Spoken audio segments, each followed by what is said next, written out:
Hongera na kupongeza kwa mwezi mpya. Karibu kusikiliza Jicho la Nje. Msomaji wako ni mimi Jamal Mruma. Tunaanzia jijini Dar es Salaam.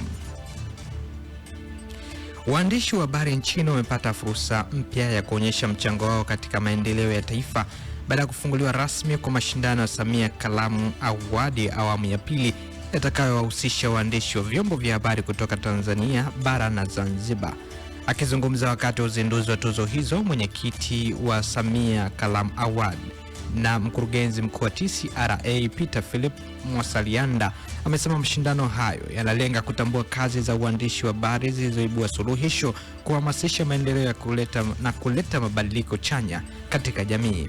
Amesema zaidi ya tuzo 40 zitawaniwa kupitia makundi mbalimbali ya kitaifa, vyombo vya habari na sekta za maendeleo ikiwemo afya, elimu, kilimo, uwekezaji, mazingira, tehama na uchumi. Naye kaimu mkurugenzi mkuu wa bodi ya ithibati ya waandishi wa habari Patrick Kipangula amewataka waandishi wenye ithibati kushiriki kamilifu mashindano haya, huku mchakato wa kupokea kazi ukiendelea hadi Juni 30, 2026 kupitia tovuti ya samiaaward.tz chini ya kauli mbiu ya Kalamu kwa Maendeleo. Zanzibar. Bandari jumuishi ya Mangwa Pwani imeandika historia mpya baada ya kupokea kwa mara ya kwanza meli ya kimataifa ya mafuta kutoka Saudi Arabia iliyoshusha petroli, diesel na mafuta ya ndege moja kwa moja Zanzibar. Akizungumza jana baada ya kuipokea meli hiyo, katibu mkuu wa Wizara ya Maji, Nishati na Madini Zanzibar, Joseph Kilangi, amesema hatua hiyo ni ishara ya kuimarika kwa miundombinu ya hifadhi na usambazaji wa mafuta visiwani humo. Amesema mafanikio hayo yanatokana na uwekezaji wa serikali katika kuboresha bandari ya Mangwa Pwani ili iwe kituo muhimu cha ushushaji wa bidhaa mbalimbali ikiwemo nishati ya mafuta. Kwa mujibu wa Kilangi, ujio wa meli hiyo unatarajiwa kuongeza ufanisi wa upatikanaji wa mafuta na kuimarisha shughuli za kiuchumi Zanzibar.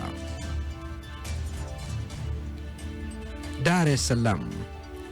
Waziri wa Nchi, Ofisi ya Rais, Mipango na Uwekezaji, Profesa Kitila Mkumbo amesema viongozi wakuu wa taasisi na watumishi wa umma watakaoendelea kutumia fedha za walipa kodi bila kuonyesha matokeo halisi watachukuliwa hatua kali, ikiwemo kupoteza nafasi zao za uongozi.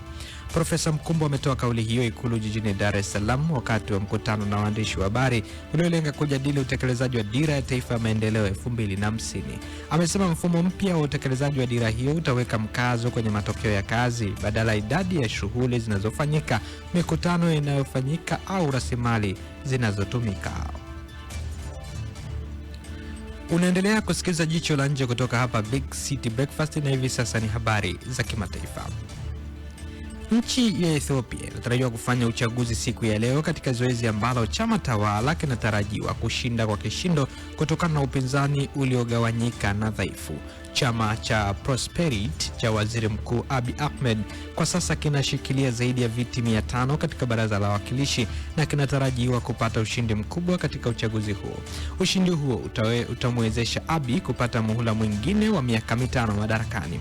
Takriban watu milioni 50 kati ya jumla wananchi milioni 130 wanatarajiwa kupiga kura kuwachagua wajumbe wa baraza la wawakilishi. Hata hivyo, hali ya usalama katika baadhi ya maeneo yenye watu wengi ikiwemo Amra na Oromia huenda ikaathirika idadi ya watu watakaojitokeza kupiga kura.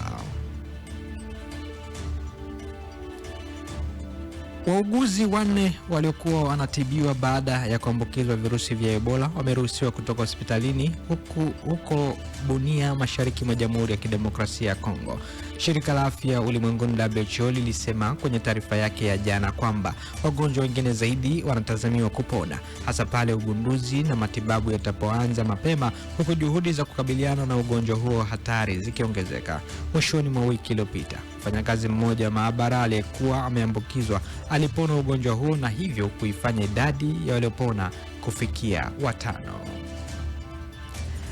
Na Rais Donald Trump wa Marekani ameomba marekebisho yafanywe kwenye makubaliano kati ya Marekani na Iran yanayolenga kukomesha mapigano yaliyoanza mapema mwaka huu, vyombo vya habari vya Marekani viliripoti. Mabadiliko hayo yanahusisha na mlango bahari wa Hormuz na kuondolewa kwa madini ya urani. SBS News, mshirika wa habari wa BBC nchini Marekani, iliripoti kule White House haikujibu ombi la kutoa maoni. Mohamed Baga Ghalbaf, mpatanishi mkuu wa Irani, alisema jana kwamba Teherani haitakubali makubaliano yoyote isipokuwa haki za Irani zipatikane kikamilifu. Na huo ndo mwisho wa jicho la nje kutoka hapa Big City Breakfast, na hivi punde tu ni Sports Countdown. Mimi ni Jamal Mbruma. Hii ni Mjini FM, kwetu ni kwako.